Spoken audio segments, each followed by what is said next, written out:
What's up, everybody? TCG Mike here. This is my first tournament here at Elven Gaming, and today I'm going to show you my Phantom Knights deck profile. I won one match, which was my one last match against Branded Despia. It was more like probably the structure deck with extra cards to it, but it was still awesome. I had one draw against Exo Sisters, and then I also played against a totally awesome deck, water deck, disease monster deck. I faced Sky Strikers, and I took on Red Eye's zombie dragon pretty much.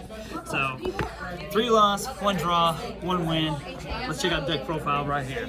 So we're going to we got ourselves the 3 Phantom Knights. Of course, this is the starter of the Phantom Knights. The Phantom Knights Torn Scales. Okay, one of the best cards to start off with. You pitch a card for a cost and send a Phantom Knights monster to the graveyard with also a special summon effect from graveyard when you banish a Phantom Knights card for him. So really good starter here. Then we got ourselves the Phantom Knights Silent Boots here. Special summon itself from the hand when you have a Phantom Knights card on the monster on the field as well.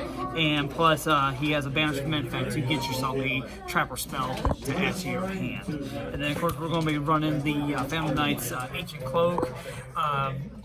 2 is enough. You never need a third, but good card to banish to get yourself a Phantom Knights monster. I think it's monster card, whichever. Yeah, because it says the Phantom Knights, I believe. Add the Phantom Knights. Okay, yeah. Good card for deck for banishing and deck searching for a card to add to your hand. And plus, it has an extra ability of giving one of your dark monsters 800 extra attack rolls. And then we're running one Stained Greaves. Stained Greaves is also a nice one of card just to special summon. Whenever a Phantom Knights monster is special summoned to the field, you can special summon this card from your hand. Or you could pitch this card to banish from the graveyard to special summon a Phantom Knights card monster from your hand. So it's got some nice graveyard removal and special summoning ability. And then we're running our last Phantom Knights regular Phantom Knights card monster, which is Ragged Gloves. Ragged Gloves, it comes in handy at times of being in the graveyard. You banish it, you get to send a spell or trap card, Phantom Knights card to the graveyard. Because all the traps in Phantom Knights spell cards like Wing, Sword, or Fog Blade, they have their own banish effect abilities to Monster Reborn, pretty much. Alright, so that's going to be our package right there for the Phantom Knights Monsters lineup. So we'll get that out of the way. We'll go ahead, we have the tour guide. Now we're going into our extenders right here. Our extenders with a tour guide. 3 tour guide copies of tour guide is always good. I've seen some people cut down to 2, but 3, I like 3 because you summon one, another you could special summon another tour guide straight from your deck to the field. So, and that goes the same thing with, and you can also bring it out with the Burning Abyss because it only goes for Fiend monsters. This deck has Warriors, Fiends, and Sidekick. So, we also run 3 Kagemuchi Knights. Kagemuchi Knights, some people are running 2, I've seen, or running 3. I like to stick with 3 because, like, you summon 1 Kagemuchi Knight. If you open with 2, you can do 1 and then this one. Or tour guide, and your opponent can't chain block if you have a Kagemuchi Knight because you could chain block with this off of this summon, so they can't Ash Blossom your tour guide. So that's the benefits about Kagemuchi, because it can protect tour guide. Because once tour guide's on the field, he's Ash Blossom, you're screwed unless you have another extender way. So we'll go ahead, these out of the way. We're going to go with our Burning Abyss package. We've got Graph, Seer, and Libric. Some people I haven't seen they don't have Libric, but actually I've seen some other plays with Libric. Libric is actually really good because if you have one of these two in your hand, this thing unbricks your hand of these monsters. Because when you go into Cherubini, and say like you have Graph in your hand, okay? When you go into a Cherubini, with Cherubini, you want to send Graph to the graveyard to get that seer onto the field. But if this is in your hand, you want to summon Libric from the deck, and then go right into Rusty Bardiche with Cherubini and this. That will give the option for Libric to unbrick your hand by special summoning that extra Burning Abyss that's sitting in your hand that's pretty much dead. So Libric is actually unbricks your hand if you open up with one of these in here. So that's what's so good about that.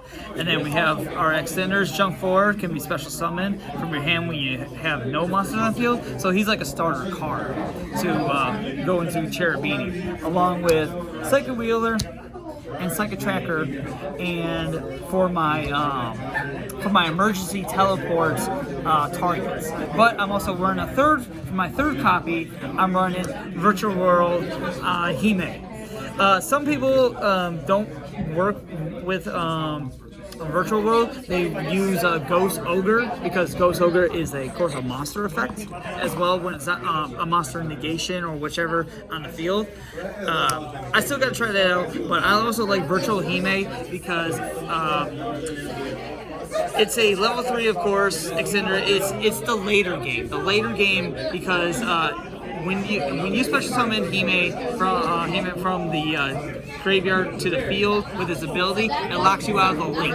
You won't be able to link summon.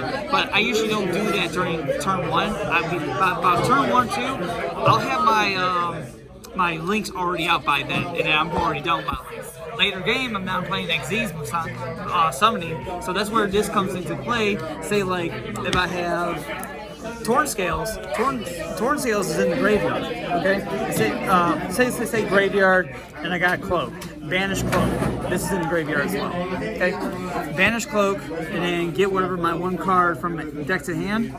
Torn Scales activates, comes out. Hime activates because a level 3 monster was special summoned. Hime comes out, so now that's a level 3 free rank right there for a sword or break sword.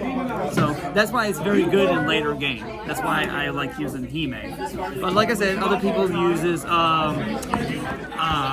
hand trap Ghost Ogre for the third copy, or some people just be running an extra tracker or wheeler, whichever.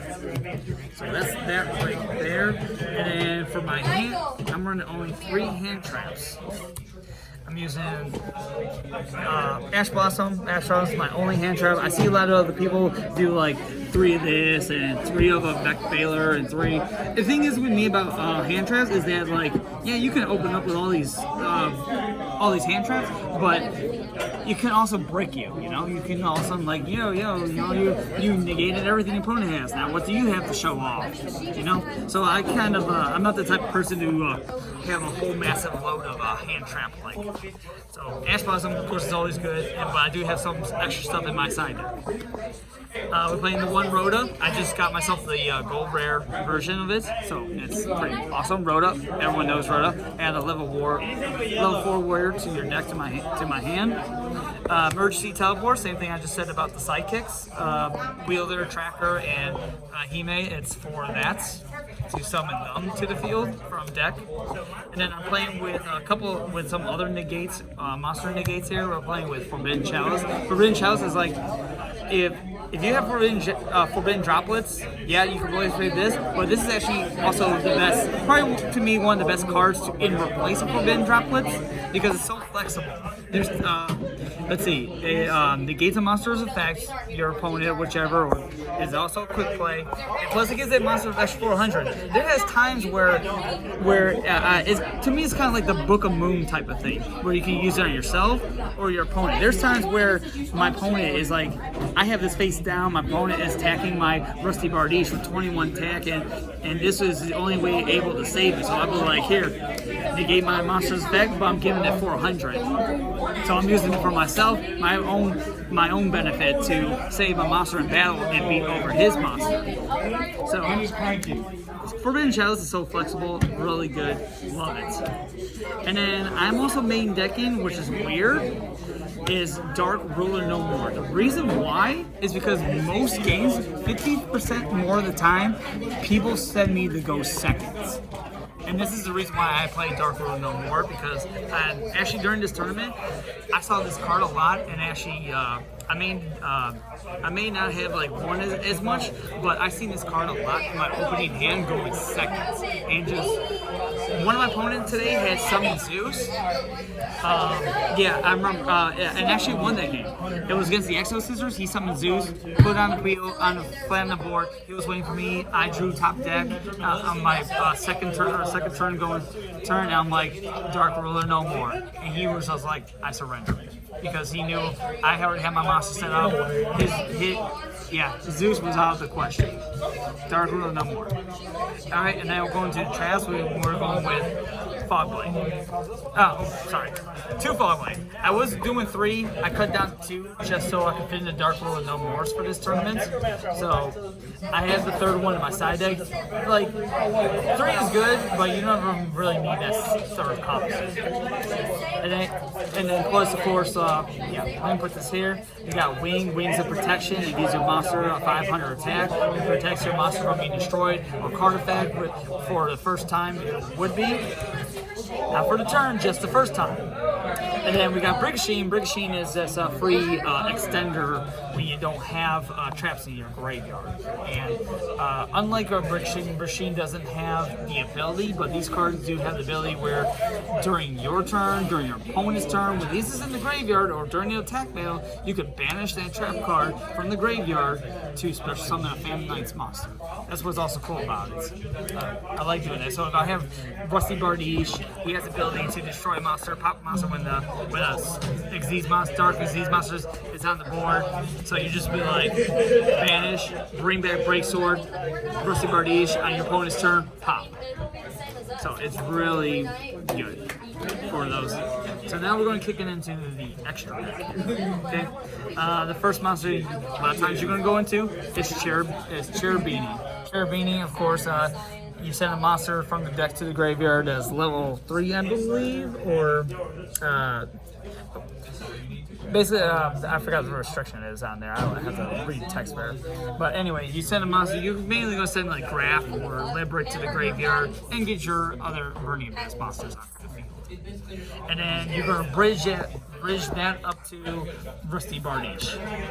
From there on, you're going to go to Rusty Bardiche and send Cloak and whatever Phantom Knight's to the graveyard and send Fog Blade or Brigashine, whichever, so you can get those extra extenders onto the board. And then from there on, once you get those guys in, you're probably going to go into Appaloosa. If you're going first like me, Appaloosa is like one of the main cards I would go try to get on board first. So that way I have like 3-4 negates for my opponents. And that's because Cherubini, once you send Seer and Cherubini to the graveyard, Seer's ability goes off to which you can Monster Reborn, Cherubini back to the field, give you that 2-link extra extension to go into Appaloosa, which is amazing. Okay, and then so those are those right there. My other links that I do have that I haven't really used these guys yet. It hasn't came to a point, but Borosword Dragon, I haven't really gotten into them yet. There has been no point of me getting into it yet, which this is just my budgeted version right now. This is actually would be replaced for Access Code Talker. And then we have Nightmare Unicorn.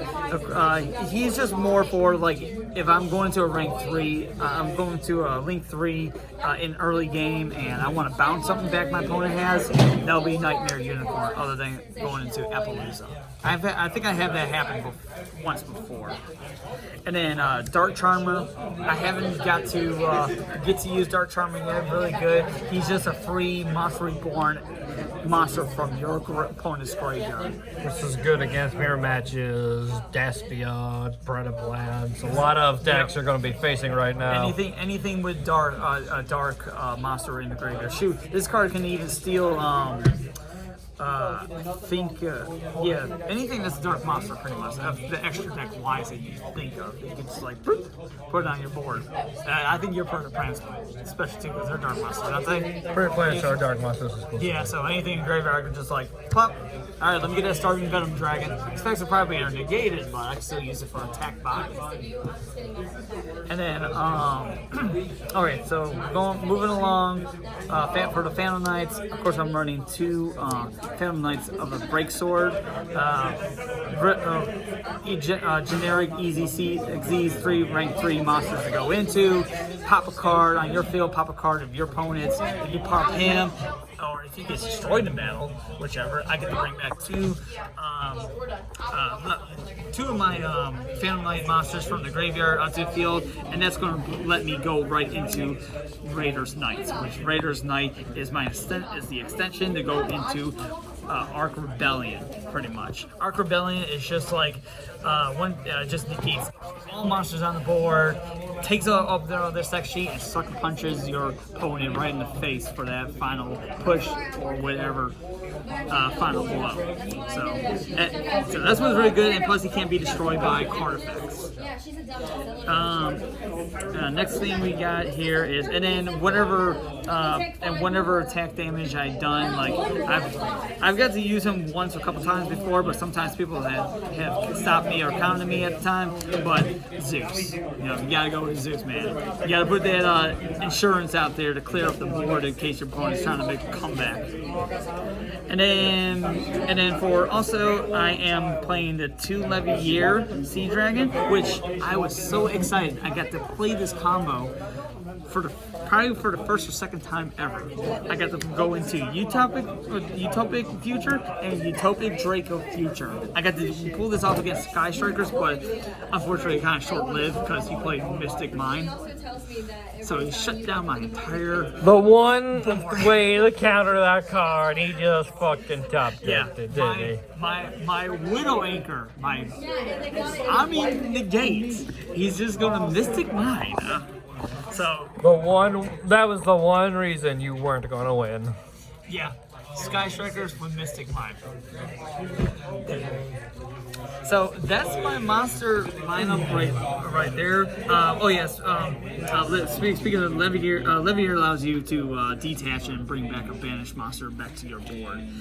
And then you go into Utopic. None really explained until because I had to use some of him. You're gonna go straight into Utopic Draco Future, which he has a Widow Anchor type of ability. Steal your negate your monster's ability, take him as your detachments.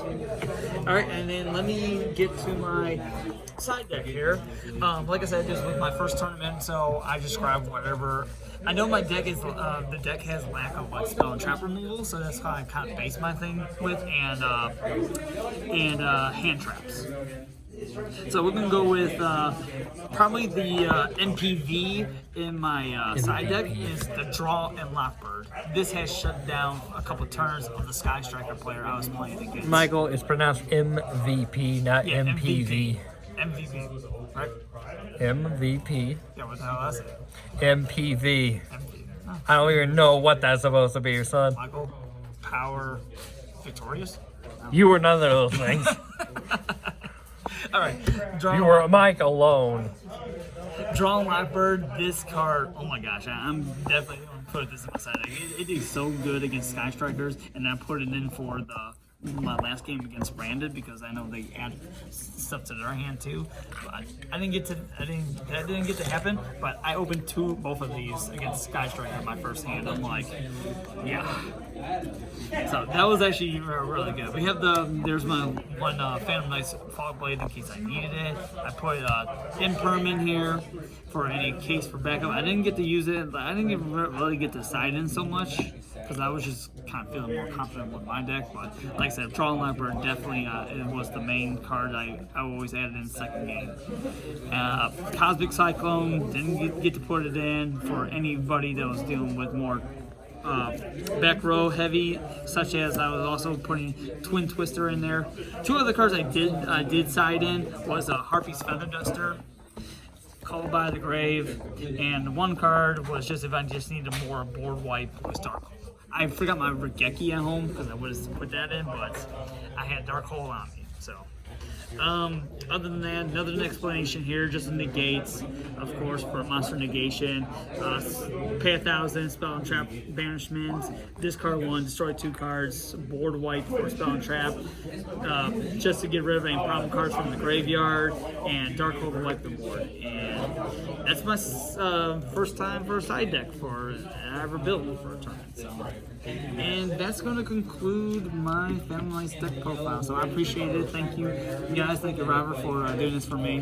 So I had a lot of fun for this tournament. Definitely I'll be back playing another tournament. Win or lose, I had so much fun. So thank you guys. TCG Mike here, signing out.